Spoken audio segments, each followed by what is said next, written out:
मला बाजरीची भाकरी खाऊ वाटतीये. ठीक आहे बाळा, करते मग.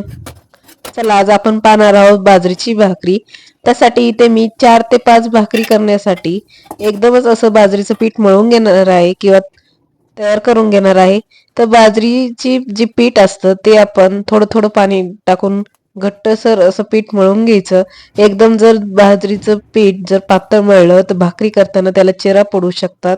त्यासाठी मी व्हिडिओमध्ये दाखवले त्याप्रमाणे थोडं थोडं पाणी टाकून पीठ मळून घ्यायचं, म्हणजे भाकरी मस्त असं फुलल्या जातात. मस्त असं पापुडा येतो त्याला. तर चला, इथे मी आता पीठ मळून घेते.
जर तुम्ही 4-5 भाकरीचं पीठ माझ्यासारखे एकदम मळून जर घ्यायचं असेल तर प्रत्येक वेळेस भाकरीचं पीठ घेताना व्यवस्थित असं मळून घ्यायचं.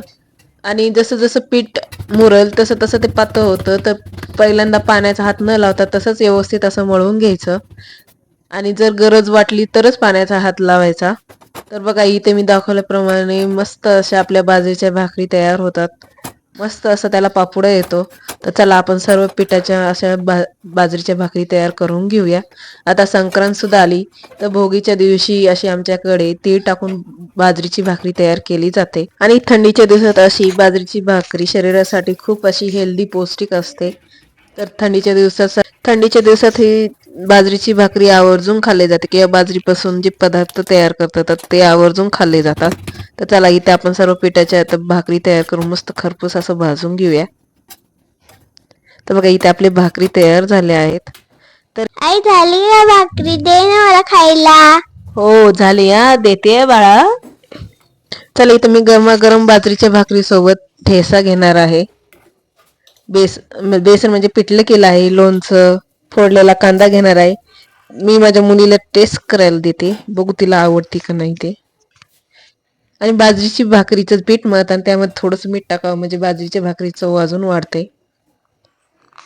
चला, आपण टेस्ट करूया, बघूया मस्त गरमागरम भाकरीसोबत मस्त असं गरमागरम पिठलं ठेसा कसं लागतंय बघूया. छान झालंय आई. खूप मस्त अशी टेस्ट लागते. चला, बाय, थँक्यू.